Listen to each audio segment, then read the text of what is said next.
नमस्कार, मी वर्षा नलवडे. यशाचा कानमंत्र या आमच्या खास कार्यक्रमात तुम्हा सर्वांचं स्वागत. आज आपल्यासोबत एक खास पाहुणे आहेत. त्यांचं नाव आहे दीपेश रमणलाल पटनी.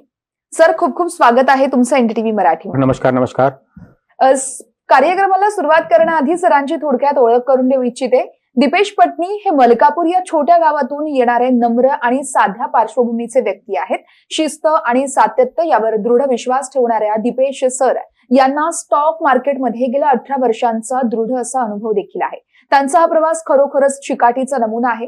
2008च्या भीषण मार्केट क्रॅश मध्ये साक्षीदारापासून ते 2020 मध्ये फ्युचर्स अँड ऑप्शन्सच्या उदयापर्यंत अनेक वळणांवरती दीपेश पटनी यांनी मार्केट सोडलं नाही, ते स्थिर राहिले. प्रत्येक टप्प्यातून ते शिकत, विकसित होत, वाढत गेले. चढ उतारात त्यांना प्रेरित ठेवणारे केवळ कौशल्य नव्हतं, तर मनोवृत्ती, अस्थिरतेमध्ये देखील लक्ष केंद्रित करणं, शिवाय शांत आणि वचनबद्ध राहण्याची क्षमता त्यांच्यात होती. आज ते फक्त ट्रेड करत नाहीत, ते शिकवतात देखील. त्यांनी आपला अनुभव आणि ज्ञान हजारो लोकांसोबत सामायिक केलं आहे. त्यामुळे जगाला, आर्थिक जगाला दीर्घकाळ यशस्वी होण्यासाठी योग्य मनोवृत्ती आणि खऱ्या ज्ञानाची पाया हा रचला जातोय. सुरुवातीला सर, पुन्हा एकदा खूप खूप स्वागत आहे तुमचं. नमस्कार. मी दीपेश पद्मा रमणलाल पटनी. तुम्ही जशी माझी ओळख करून दिली, हो, मी मलकापूर एक लहान शहर आहे. कदाचित ओळखही नसेल जास्त, पण ज्या विषयावर आपण आज चर्चा करणार आहोत तो विषय 101% सगळ्यांना माहीत असावा. अगदीच.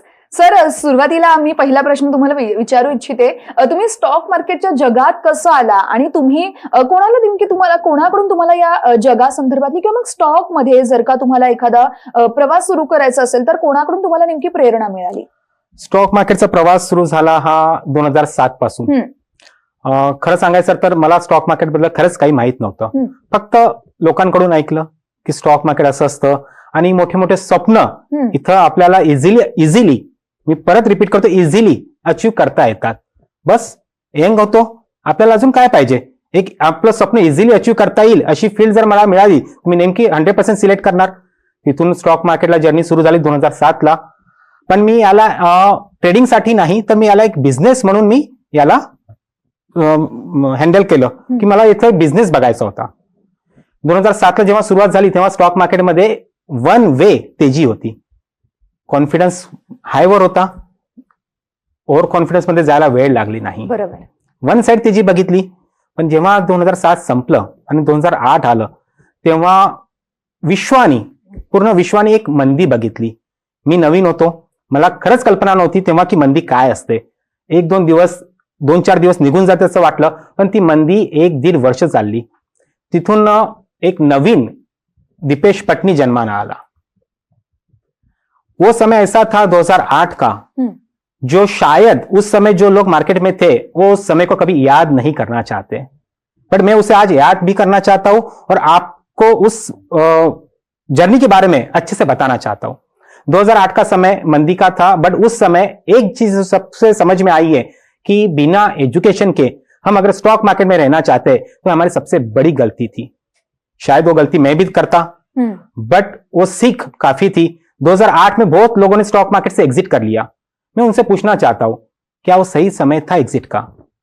अगर हम उस समय को, अगर उसका सदुपयोग करके अगर हम एजुकेशन का सहारा लेते तो क्या आप 2012 से लेकर 2016, 18, 19, 20 से 25 तक का जो तेजी आया, हम क्या इसका जो प्रॉफिट हमें मिलना चाहिए था वो क्या हमें ना मिलता? तो ये सारी बातों को सोचकर हमें एजुकेशन की तरफ कैसे जाना चाहिए, इस पर सोचकर हमने एक नया अभियान चालू किया कि स्टॉक मार्केट में सिर्फ ट्रेडिंग काफी नहीं है. स्टॉक मार्केट में एजुकेशन मायने रखता है. क्योंकि सबसे अहम बात, ज्ञान नहीं तो गेन नहीं. ये था उस समय का एक मेरे लिए लेसन कि बिना ज्ञान के गेन नहीं हो सकता. निश्चितच. सर, मग सुरुवातीला नेमकी कशी आव्हानं होती आणि भारतातील आर्थिक दृष्टिकोनाला नेमका कसा आकार देण्यास मदत झाली? आव्हानं तर भरपूर होती. आव्हानं, सगळ्यात मेन आव्हान होतं की स्टॉक मार्केट एक इजी आहे हे लोकांना माहित होतं. इतकंच माहित होतं कि स्टॉक मार्केट बहुत इजी है. यहाँ पे सिर्फ हमें एक अकाउंट ओपन करना है और ट्रेडिंग स्टार्ट करना है. कोई तो हमें ट्रेडिंग टिप्स दे देगा या किसी के बोलने पे हम वो मार्केट में एंट्री कर लेंगे. बस हमें इतना ही पता था. पण स्टॉक मार्केट नेमकं काय आहे? ठीक आहे, याचं एज्युकेशन, तेव्हा ऍक्च्युअल मध्ये खरंच प्रॉब्लेम जो होता ना 2007-8 मध्ये, तेव्हा पर्याप्त सोर्सेस नव्हते एजुकेशनचे. बरोबर. ठीक है, हा सगळ्यात मोठा प्रॉब्लम होता तेव्हा. अगर मुझे एजुकेशन लेना है तो मुझे किसी बड़े सिटी में जाना पड़ेगा. ऑनलाइन का इतना जमाना उस समय नहीं था. हम शायद मोबाइल भी इतना यूज नहीं करते जितना हम आज यूज कर रहे हैं. तो उस समय का जो प्रॉब्लम्स थे ये सबसे बड़े प्रॉब्लम थे. तो एजुकेशन चाह कर भी कोई ले नहीं सकता था. या तो फीस ज्यादा थी, या तो हमें सिटी में जाना पड़ता था, और कोई बड़ा एजुकेशन इंस्टीट्यूट छोटे शहर में आके सिखाने के लिए रेडी नहीं था. ये सारे प्रॉब्लम्स थी. इन सारे प्रॉब्लम को समझकर फिर से वही दिमाग में आया कि क्या मेरा व्यवसाय था एज अ ब्रोकर. मैं लोगों के ट्रेड लेता हूं, तो ठीक है, उनके प्रॉफिट लॉस उनके लेजर में जाएगा, पर मैं कमाऊंगा उनसे ब्रोकरेज. तो मेरी रिस्पॉन्सिबिलिटी या मेरा एम सिर्फ उनसे ब्रोकरेज कमाना है क्या? ये सवाल मुझे बार बार चुभता था. किसी ब्रोकरेज कमाना मेरा बिजनेस नहीं हो सकता. मैं जिन लोगों के भरोसे बिजनेस कर रहा हूं, क्या वो कमा रहे क्या? सेबी आज भी बोलता है कि 90% लोग लॉस में हैं. कौन इसकी जिम्मेदारी लेगा? सेबी तो बोल देता कि आप आपका ट्रेड संभाल के करो. अरे हाँ, वो कर लेंगे, बट इसका सॉल्यूशन क्या है, समाधान क्या है, इस पर तो कभी चर्चा होनी चाहिए ना. बराबर. तो मेरे लिए ऐसा था कि घोड़ा घास से क्या दोस्ती करे, क्योंकि ब्रोकर कभी नहीं चाहेगा कि हमारा ब्रोकरेज कम हो जाए. कोई नहीं चाहेगा हमारे बिजनेस में कि सेल्स बढ़ता रहे.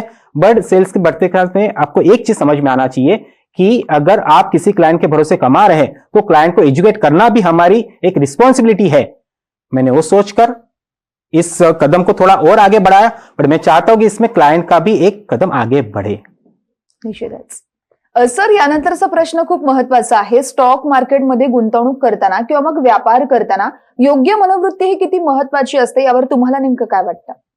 योग्य मनोवृत्ती किंवा माइंडसेट म्हणूया आपण, चालेल. माइंडसेट मतलब समाधान पे बात करने से अच्छा हम प्रॉब्लम पे बात करते हैं. हम पहले प्रॉब्लम पे बात करते हैं. प्रॉब्लम तो है सबके साथ, बस नजरे की है बात.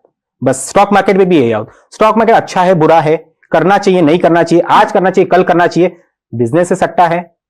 सवाल तो बहुत सारे हैं ना, पर इनका जवाब क्या है? इनका जवाब है आपका माइंडसेट. मैं दोनों चीजों को एक्सेप्ट करता हूं. स्टॉक मार्केट आप सट्टा बोल लीजिए या बिजनेस बोल लीजिए, डिपेंड करता है आपके माइंडसेट पे. मैं काउंटर करूं आपसे, करूं एक काम.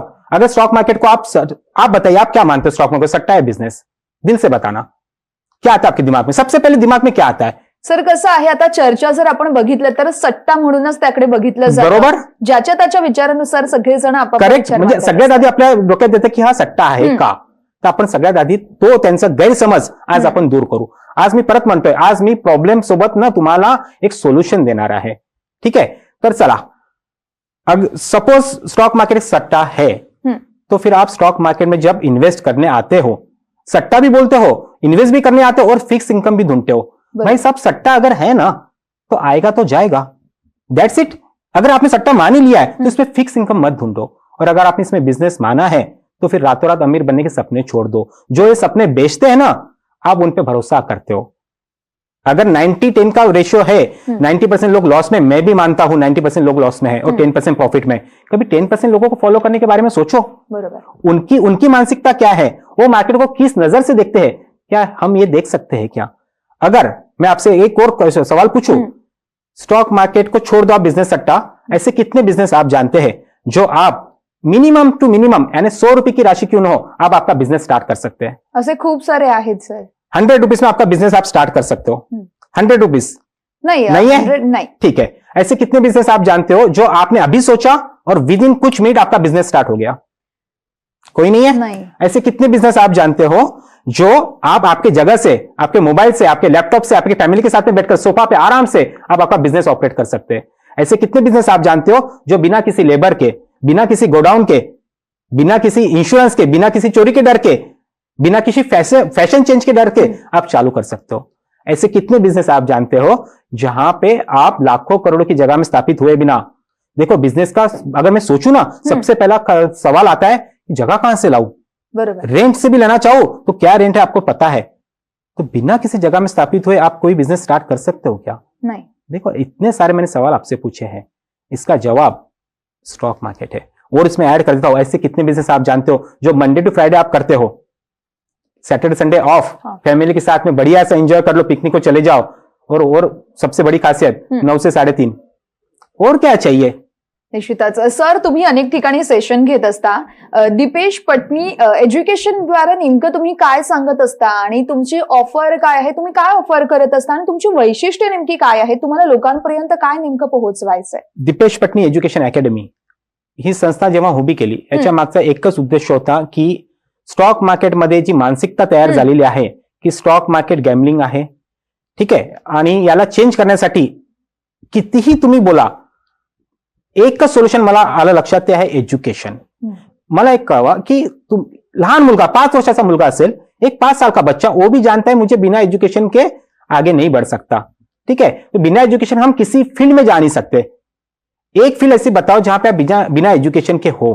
कभी एक सीवी में ना आपके वहां पे लिख दो किसी सीवी में कि मेरे पास में एजुकेशन नहीं है और मुझे जॉब चाहिए, रखेगा कोई आपको? नहीं. सीवी एक्सेप्ट ही नहीं करेगा. बराबर.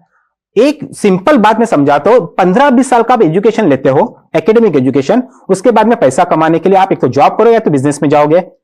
उस जॉब से या बिजनेस से जो कमाई होगी आपकी, वो कहीं ना कहीं इन्वेस्ट तो करोगे. वो सबसे अच्छा सोर्स क्या है इन्वेस्टमेंट का? Online stock market. बराबर. एक ही सोर्स है आपके पास में, क्योंकि आप प्रॉपर्टी में जाओगे तो उस अमाउंट से तो कोई प्रॉपर्टी आप खरीद नहीं पाओगे. तो आपके लिए सबसे बेटर वे होता है स्टॉक मार्केट, और वो बिना एजुकेशन के. यानी इस साइकिल को समझिए आप. एजुकेशन से आपने अपने आप को खड़ा किया, एक लेवल पे लेके के शिखर पे पहुंचे, कमाना शुरू किया, और उस कमाई को बिना एजुकेशन के हम स्टॉक मार्केट में लगाते हैं. और फिर अगर कोई लॉस होता है, उस लॉस रिकवर करने को हम 10-15 साल स्टॉक मार्केट में और देते हैं, और फिर एक कंक्लूजन निकलता है कि स्टॉक मार्केट ही बुरा है. हम ये तय नहीं कर रहे और ये मानने को तैयार नहीं है कि मैं बिना एजुकेशन से मार्केट में आया था, ये मेरा गलत कदम था. इतना अगर हम चेंज कर ले तो हमारे लिए स्टॉक मार्केट एक सच में एक अच्छा विकल्प हो सकता है. तो दीपेश पटनी एजुकेशन एकेडमी का एक ही मकसद है, हम आपको झूठे सपने नहीं दिखाते, ना ही झूठे सपने पे हम बात करते. भले आपको वो पसंद है, कोई अगर आपको बोल दे कि हमारे पास में 100% कोई ट्रेडिंग सिस्टम है जो आपको प्रॉफिट देगा, हमें इतना तो समझना चाहिए 100% कोई चीज होता ही नहीं है.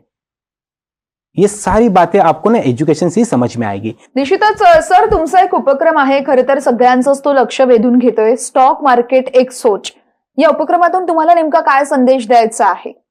स्टॉक मार्केट एक सोच. अब एक सोच पे तो आपको इतना समझ में आ गया होगा कि एक सोच मतलब एक माइंडसेट होता है. बराबर. स्टॉक मार्केट में हमारे विचार कई है, जैसे मैंने अभी बताया, हमारे कई तरह के विचार स्टॉक मार्केट में. पर क्या कभी सोचा है क्या, जो स्टॉक मार्केट आपको तेजी में अच्छा लगता है वो मंदी में बुरा क्यों लगता है? क्यों ऐसा होता है? अगर प्रॉफिट हुआ तो स्टॉक मार्केट एक बिजनेस बन गया, और लॉस में हमारा विचार बदल जाता है. तो कहीं ना कहीं हमारे सोच में प्रॉब्लम है. इसके लिए स्टॉक मार्केट एक सोच का निर्माण 2018 में हुआ था, ठीक है. उसके बाद जब हम आगे आगे लोगों को समझ, सेमिनार में जब बात होती थी, एक ही समझ में आता था, लोगों को स्टॉक मार्केट पसंद तो है बट सिर्फ प्रॉफिट में. सच्चाई यह है कि स्टॉक मार्केट में प्रॉफिट होगा, लॉस होगा, तेजी आएगी, मंदी आएगी, बट तेजी में जो लोग खड़े हैं, मंदी में वो लोग नहीं देते. मंदी में वो लोग एग्जिट करते हैं, और जब नेक्स्ट तेजी आती है हमारे पास में नए क्लाइंट आ जाते हैं. मैं चाहता हूं तेजी और मंदी में खड़े रहो, आप बड़े तेजी के लिए अपने आप को तैयार करो. तो स्टॉक मार्केट एक सोच, इसका एक ही मीनिंग था, इसका एक ही मकसद है कि आपकी सोच को थोड़ा सा चेंज कर लो, तो स्टॉक मार्केट एक बेहतर ऑप्शन आपके लिए इन्वेस्टमेंट का 101% बन सकता है. इसकी मैं गारंटी देता हूं. बाकी कोई ट्रेडिंग टिप्स की गारंटी ना कभी लेना, ना कभी हमसे उम्मीद करना. बरोबर. सर, तुम्ही आता ट्रेडिंगचा उल्लेख केलात, मात्र अनेकांना काम करत असतात अनेक जण, त्यामुळे त्यांना ट्रेडिंग करण्यासाठी वेळ नसतो. त्यांना तुम्ही काय मार्गदर्शन कराल? स्टॉक मार्केटमध्ये 2 ऑप्शन आहेत, ट्रेडिंग आणि इन्व्हेस्टमेंट, ठीक आहे. दोघांमध्ये एक डिबेट होऊ शकते आपली की ट्रेडिंग बेस्ट आहे और इन्व्हेस्टमेंट बेस्ट आहे. तर आपण आज दोघांवरही बोलू. ट्रेडिंग म्हणजे नेमकं काय आणि इन्व्हेस्टमेंट म्हणजे नेमकं काय, ठीक आहे. ट्रेडिंग प्रत्येकाला आवडते, कारण की शॉर्ट टर्म ऍक्टिव्हिटी आहे. प्रत्येकाला पैसा फास्ट पाहिजे ना. अभी लिया अभी बेच दिया, हे ट्रेडिंग झालंय. ट्रेडिंग में आपका शॉर्ट टर्म एक्टिविटी में, मैं उससे गलत नहीं बोलता हूं, बट आपके पास में क्या वो पर्याप्त स्किल है क्या? और इन्वेस्टमेंट भी एक स्किल है, बट इन्वेस्टमेंट में पेशेंस आपका टेस्ट होता है, ठीक है. और इन्वेस्टमेंट में भी ना एक अलग सा माइंडसेट हमने बना लिया है. इन्वेस्टमेंट में एक माइंडसेट ऐसा होता है कि मैंने स्टॉक ले लिया तो मुझे बेचना ही नहीं है. इसका मतलब इन्वेस्टमेंट लोगों ने समझ लिया कि भाई ले लिया बस बेचना नहीं है. ये भी गलत माइंडसेट है. देखो आज हम 2025 में खड़े, 1990 का 2000 का दौर अलग था. आपको समय के साथ में अपने नजरिए को भी बदलना पड़ेगा, इसको अपडेट करना पड़ेगा. तो लॉन्ग टर्म और शॉर्ट टर्म, इसका डेफिनेशन को भी थोड़ा सा चेंज करके देखो. शॉर्ट टर्म का मतलब कतई ये नहीं है कि कम से कम समय रखना, और लॉन्ग टर्म का मतलब कतई ये नहीं कि बहुत लंबे समय तक या कभी ना बेचूं। इस मानसिकता को थोड़ा बदलना पड़ेगा।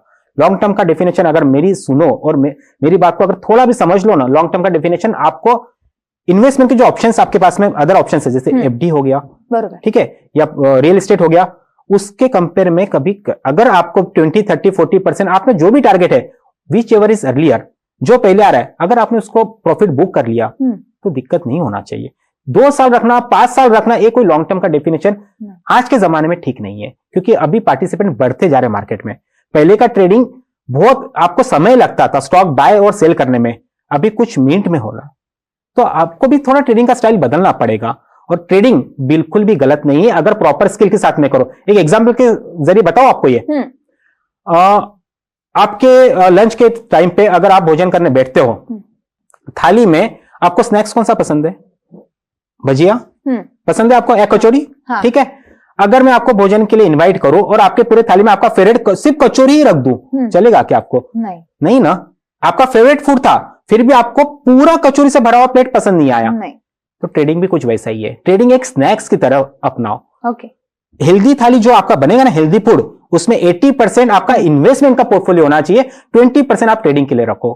स्नैक्स भी जरूरी है टेस्ट के लिए, बट हेल्दी फूड भी जरूरी है। तो इन्वेस्टमेंट आपका 80% वाला थाली और 20% वाला ट्रेडिंग, दोनों चीजें सही है। दोनों की मानसिकता अलग है, इसको कभी मिक्स मत करना। क्योंकि ट्रेडर जो होता है ना, अगर कोई गलत ट्रेड हो गया तो उसको लॉन्ग टर्म में लेके जाता है। यानी उसको ट्रेड लेना नहीं था, रखना नहीं था। अगर कोई स्टॉक मैंने ट्रेडिंग के लिए लिया है, अगर वो मेरा प्रॉफिट में नहीं जा रहा है तो मैं उसको रखता हूं कुछ समय के लिए, जो कि मुझे नहीं रखना था। तो वो ऑटोमेटिकली उसका लॉन्ग टर्म बन गया, जो कि वो इन्वेस्टमेंट के पर्पज से नहीं लिया हुआ था। तो कुछ कुछ मानसिकता है जिसको थोड़ा थोड़ा अगर चेंज कर लो ना, तो मार्केट बेटर है और ट्रेडिंग और इन्व्हेस्टमेंट दोनों बेटर है। निश्चितच एकूणच काय तर मग शिक्षण असेल किंवा मग विचार खूप महत्वाचा आहे कुठे इन्व्हेस्ट करताना, असं म्हणायला हरकत नाहीये। सर, यानंतरचा प्रश्न जे घाबरतात त्यांच्यासाठी आहे, कारण स्टॉक मार्केटमध्ये गुंतवणूक करताना अनेकांना भीती वाटत असते। जसं तुम्ही सांगितलं की पेशन्स खूप गरजेचे आहेत, मात्र पेशन्स ठेवण्यासाठी जर 1 वर्षांचा कालावधी असेल किंवा मग 10 वर्षांचा असेल, कितीही असलं तरी पण अनेकांना इन्व्हेस्ट करताना भीती वाटत असेल, त्यांना तुम्ही काय मार्गदर्शन कराल? खरं बोलू का? खरं बोलू, ही भीती का आहे? हे बघा, आपण काय केलंय ना, आपण म्हणजे मी प्रत्येकाला मानतो, मी स्वतःलाही जबाबदार मानतो, मी कोणाला असं पर्टिक्युलर सांगत नाहीये, मी स्वतःही तितका जबाबदार आहे, कारण की मी 18 वर्षापासून मार्केटमध्ये आहे। नेमकं काय होतं ना, मला मॅक्झिमम बाबांचे फोन तेव्हा येतात जेव्हा मार्केट कोसळतं। का येतात? कारण की तेव्हा आपण त्याला हायलाइट करतो, मीडिया असेल, ठीक है, न्यूज़पेपर में असेल किंवा चर्चा जी अपन करतो, जब चर्चा में जब विषय निकलता है ना स्टॉक मार्केट का, तब कब निकलता है? जब स्टॉक मार्केट का एक हेडिंग आता है, आज मार्केट धराशायी हो गया, मार्केट में हाहाकार, निवेशकों के लाखों करोड़ों डूब गए, बर्बाद हो गए। ऐसी न्यूज देख देख के ना हमारी मानसिकता उस तरह से बन चुकी है। जो नए लोग मार्केट में आना भी चाहते हैं ना, वो ऐसी न्यूज देख देख के डर जाते हैं, जबकि ऐसी न्यूज साल भर में 6-8 महीने में एक बार आती है, बट हमको स्ट्राइक करती है बार बार। कभी ऐसी न्यूज देखा है क्या? आज मार्केट में निवेशकों के लाखों करोड़ों बढ़ गए, मार्केट में हरियाली सी छा गई, निवेशकों में बड़ी खुशी आ गई, मिठाई बांटी निवेशकों। सच्चाई ये है, मैं कुछ साल का रिकॉर्ड आपको बोलता रहा हूं, किसी पर्टिकुलर एरिया का नहीं बताता हूं। मैक्सिमम 200-250 दिन मार्केट जब चलता है साल भर में, 60-70% अप में बंद होता है। हम कभी उसके बारे में चर्चा ही नहीं करते, हम एजुकेशन पे ध्यान ही नहीं देते। देखो, ये मानसिकता को सेट कर रहे हैं हम लोग, और निगेटिव माइंडसेट की ओर हम आकर्षित होते हैं, और जो नहीं आना चाहता है, जो आना भी चाहता है ना, वो देख के डर जाता है। उसके एक बात बताओ, निवेशकों के लाखों करोड़ों डूब गए, जब आप ये सुनते हो, आपके घर वाले आपको रोकते हैं ना, मत जा, मैंने इसके लिए तुझे ना बोला था। बट एक बात काउंटर करने का तभी आपका मन बनेगा जब आपके पास में एजुकेशन पर्याप्त होगा। निवेशकों के लाखों करोड़ डूबे कैसे? जब तक आप स्टॉक बेचोगे नहीं, तब तक का आपका नुकसान बुक होगा नहीं। तूफान है, चले जाएगा, लड़ नहीं सकते, कम से कम झुक जाओ, तूफान को जाने दो। तूफान के बाद का जो आएगा ना मौसम, यानी जो तेजी वाला मौसम आएगा, उसके लिए तो आप प्रिपेयर हो ही नहीं फिर। तो इस मानसिकता को भी बदलने की जरूरत है। तो मानसिकता, जो डर वाली मानसिकता है, वो तभी बदल सकती है जब आप उस समय, देखो तेजी मंदी आएगा, दिन रात होगा, बट आप उसके लिए कितना प्रिपेयर्ड हो, आपकी पेशेंस लेवल, ये सभी डिपेंड करता है एजुकेशन पे फिर से. निश्चितच. त्यामुळे एकूणच काय तर स्टॉक मार्केटमध्ये गुंतवणूक करणं असेल किंवा मग ट्रेडिंग करणं असेल यासाठी तुम्हाला योग्य शिक्षण असणं हे खूप गरजेचं आहे. मात्र सर थोडक्यात सांगाल शिक्षण नेमकं घ्यायचं कुठून? हा, योग्य शिक्षण म्हटलं तुम्ही. योग्य शिक्षण नेमकं बरोबर कुठून घ्यायचं? आपण जेव्हा चॉईस करतो ना, खरंच सांगा, जेव्हा तुम्ही डीमॅट अकाउंट ओपन करता सगळ्यात आधी तुमचा प्रश्न काय असतो? आप ब्रोकरेज कितना चार्ज करोगे? म्हणजे आपला प्रश्नच असा असतो ना, आपण त्याच्या एज्युकेशनवर, त्याच्या माइंडसेटवर किंवा त्याच्या नॉलेजवर बोलत नाही. बरोबर. अब कितना ब्रोकरेज चार्ज, कम से कम ब्रोकरेज पे मेरा अकाउंट ओपन कर दो. ये सारी बातों को ना हमें दूर करना पड़ेगा. योग्य एज्युकेशन जर तुम्ही म्हटलंय तर तुम्हाला ते पिक करता आला पाहिजे. दीपेश पटनी एज्युकेशन अकॅडमी योग्य एज्युकेशन का देणार आहे आणि का देते, तुम्हाला त्याचे प्रमुख कारण सांगतो. हम झूठे सपने नहीं बेचते. आपको चॉईस करना पड़ेगा. योग्य एज्युकेशन म्हणजे नेमकं काय, त्याच्यामध्ये काय येणार? ट्रेडिंग टिप्स की बात करना, ट्रेडिंग स्ट्रेटेजी की बात करना और 100% प्रॉफिट वाली बात करना, ये आपको पसंद आता है, ये सच्चाई है. बट इसमें कितनी सच्चाई है ये भी तो आपको ही समझना पड़ेगा. मैं अगर बोल दूं चलो मेरे बाइक पे बैठ जाओ, मैं आपको चांद तक उड़ा के लेके जाता हूं, आपने मान लिया, गलती किसकी? आपकी भी तो उतनी गलती है. हम एक्सेप्ट नहीं करते. हम आजकल ना सोशल मीडिया पे बहुत ज्यादा समय बिता रहे हैं और कुछ चैनल ऐसे हैं, हमें लगता है उन चैनल के थ्रू, वहां पे जो बंदा बैठा है उसके थ्रू हम ट्रेडिंग करेंगे और सक्सेस हमें मिल जाएगा. इतना इजी नहीं है. स्टॉक मार्केट आसान और मुश्किल, इससे बढ़िया एक चीज आपको बोलता हूं, स्टॉक मार्केट को अगर समझना है तो कम से कम खुद को एजुकेशन की तरफ खींच के लेके जाना पड़ेगा. खुद को, किसी के भरोसे नहीं. योग्य एज्युकेशन साठी तुम्हाला एकच पाऊल उचलावं लागेल, प्रॉपर इंडेक्स तुम्हाला वाचावं लागेल. Proper index. मी ही टिप्स तुम्हाला देऊन जातोय. जब भी कोई कोर्स आप सिलेक्ट करते हो स्टॉक मार्केट का, मैं ये आपसे आज अपील नहीं करूंगा कि आप सिर्फ दीपेश पटनी एजुकेशन एकेडमी से जुड़ो. मेरा एक ही अभियान है, मेरा एक ही लक्ष्य है कि आप एजुकेट हो. आप कहीं से भी हो, बट एक टिप्स मैं आपको देके जाता हूं. जब भी आप कोई कोर्स सिलेक्ट करते हो ना और उचित एजुकेशन की बात करते हैं तो याद रखना, कोई भी कोर्स सिलेक्ट करते हो उसका इंडेक्स चेक करो. क्या वो इंडेक्स आपके माइंडसेट के हिसाब से बना हुआ है क्या? सिर्फ बड़ी बड़ी स्ट्रैटेजी का नाम देना और 100% प्रॉफिट वाली चीजों पे आकर्षित होना, इसको थोड़ा सा चेंज करके देखो. योग्य एजुकेशन आपको मिलना है, आपको चॉइस आपको करना पड़ेगा. अगदीच सर. त्यामुळे ट्रेडिंग असेल किंवा मग शेअर मार्केटमध्ये गुंतवणूक असेल, या संदर्भात एनडीटीव्हीच्या सगळ्या प्रेक्षकांना तुम्ही अत्यंत साध्या आणि सोप्या भाषेत सगळी माहिती दिली, त्यासाठी खूप खूप धन्यवाद. धन्यवाद. यासह आता आपण इथेच थांबतोय. पाहत रहा एनडीटीव्ही मराठी.